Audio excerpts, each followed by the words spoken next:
Wake up in the grind, clock ticking, 20 minutes flat, freedom main-handed, knives built with. What's up, guys, and welcome back to another episode of the 20-Minute Freedom Project. I'm your host, Josh Lopez. The last episode was about the burden of command and taking ownership of absolutely everything. Today, we're going to go a little bit deeper. We're going to dive into daily behaviors that either imprison you or liberate you. The discipline paradox. Everybody wants freedom, but no one wants to be disciplined enough to reach it. It's like you want your cake and eat it too. Or in the fitness world, Ronnie Coleman was known to say, everybody wants to be a bodybuilder, but no one wants to lift the heavy-ass weight. You want time freedom. You want financial freedom. You want emotional freedom. You want the body that you've always dreamt about. You want the freedom to say no. The freedom to take vacations. The freedom to live and lead without fear.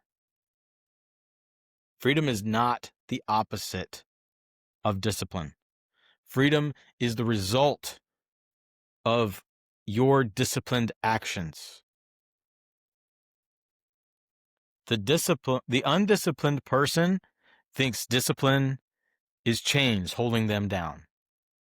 The disciplined person knows that discipline is the key to everything that they've ever wanted and to have that successful life. I want to take you back to Iraq. Not for combat this time, but for discipline. There was a soldier. We'll call him Ramirez. He wasn't the fastest. He wasn't the strongest. He wasn't the smartest. And he didn't have that natural gift. But every morning, before the sun rose, before the camp woke up, before anyone else stirred, Ramirez was already moving. His boots were laced. His gear was checked. His rifle was cleaned.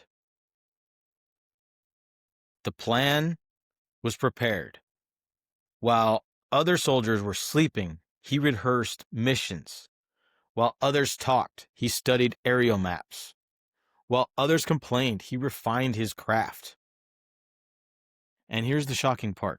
The commanders trusted Ramirez more than the ones with natural gifts. You might ask, why would they possibly do that? Because Ramirez was predictable.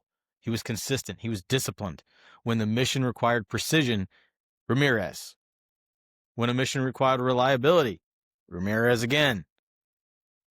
And when a mission demanded zero mistakes, I bet you guessed it, it was Ramirez. Chaos kills. Discipline saves. In war, discipline isn't a nice to have. It's the survival.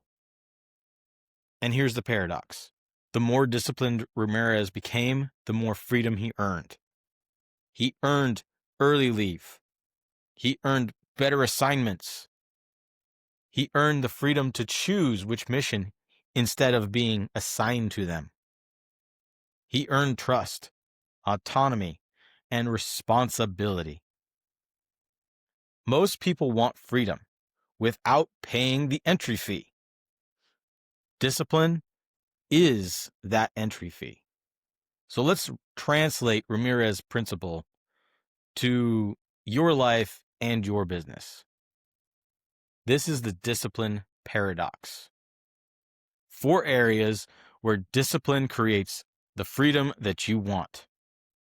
Number 1, time discipline equals time freedom. Most people say, I don't have the time. But the truth is they don't have the discipline. Your calendar reflects your character and your discipline. No morning structure? Your days are chaotic. No time blocks? Constant overwhelm. No prioritization, drowning in busy work. When your calendar is just a suggestion, your life becomes a complete accident. Number 2, financial discipline equals financial freedom. Your financial freedom is predicated all on the discipline that you perform in your finances.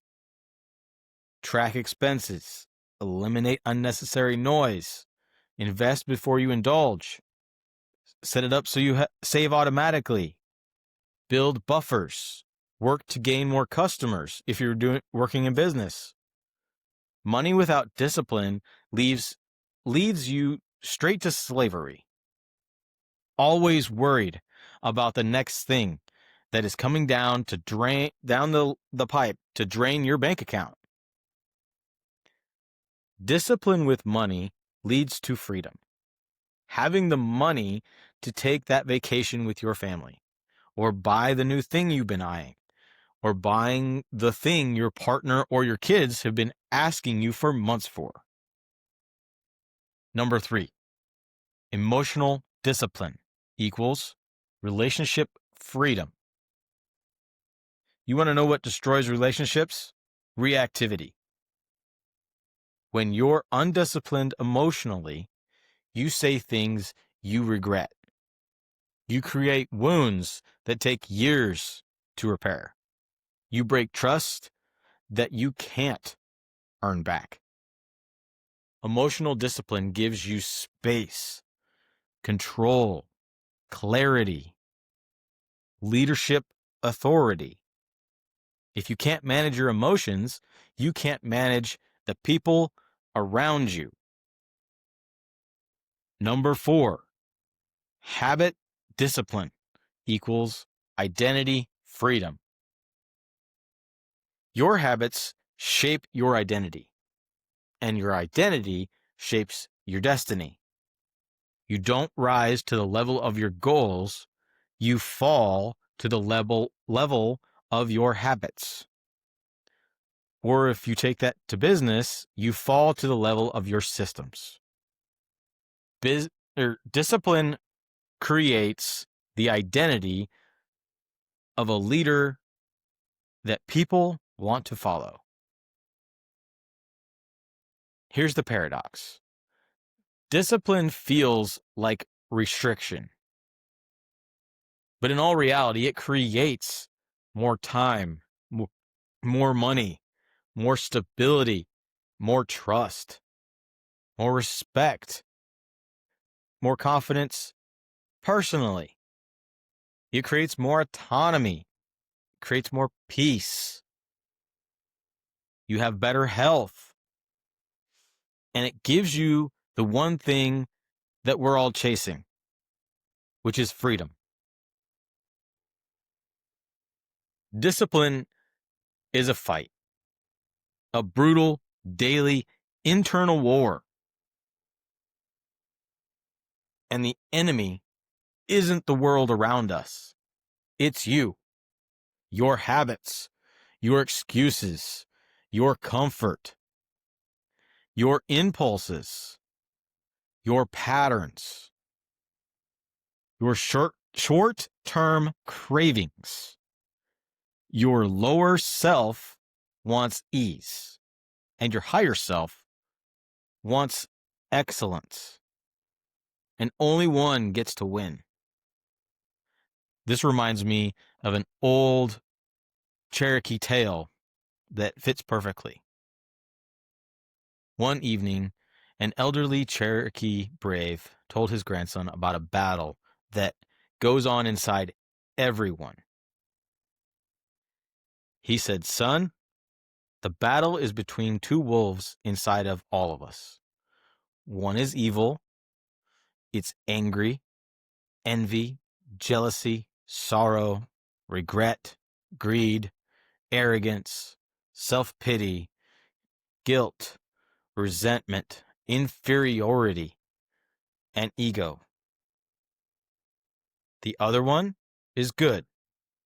It is joy, peace, love, hope, serenity, humility, kindness, benevolence, empathy, generosity, discipline, truth, compassion, and faith. The Cherokee Brave's grandson thought about it for a minute and then asked, "Which wolf wins?" The old Cherokee Brave simply replied, "The one you feed." Just like there are two wolves in the story, we have two wolves. One is choosing to be undisciplined, a life of comfort and regret. The other is choosing to be disciplined, a life that will lead to your freedom. Both will be hard, but the question is, which one are you going to feed? David Goggins says the mind has a governor, a limiter, a built-in restriction. Discipline is the decision to override that governor. You override it when you wake up when you don't want to. You make the call you're afraid to make. Your comfort, you confront a team member you've been avoiding. You prioritize long-term gain over short-term comfort. You do the quiet, unglamorous work no one praises you for. Discipline is lonely. Desire is loud. Excuses are seductive. Comfort is addictive. But discipline? Discipline is your liberation. Every disciplined act tells your brain, I am in control. I decide my future. I am not a prisoner to myself. If the last episode was about taking ownership of everything, including your failures, this episode is about taking ownership of your patterns and being disciplined. Freedom requires structure. Freedom requires boundaries. Freedom requires discipline. Today's homework is simple. Do the discipline paradox and start building your freedom framework. Identify one area in your life where you have been lacking discipline and it is costing you the most freedom. Maybe it's your time, your money, your health, your relationships, your leadership, your habits. Choose one of those disciplines and decide one discipline that you will implement in the next 7 days. Make it small, make it specific, and make it measurable. You're going to track that every day. No excuses, no escape, no comfort, no negotiation. If you decide, for example, to pick up your fitness and you're going to be more determined to be disciplined in that area for the next 7 days. Say you're going to go on a 2-mile walk every morning and night. It doesn't matter if you're tired. It doesn't matter if the weather outside is absolute shit. Don't let the undisciplined wolf win. Put your damn shoes on, choose to be disciplined, and feed the disciplined wolf. You're not building a habit. You're building a greater self, a leader that is disciplined. You are the example to those you lead in your life, your family, your business. People are watching you. What kind of example will you be to them? All right, guys, if this episode pushed you, challenged you, or made you think, share it out with somebody who needs to stop running from the discipline. And remember, freedom isn't found, it's built one step at a time. So stop waiting, feed your disciplined wolf, go lead your team, your life, and your family, and don't forget that you are the example. I will catch you guys on the next one.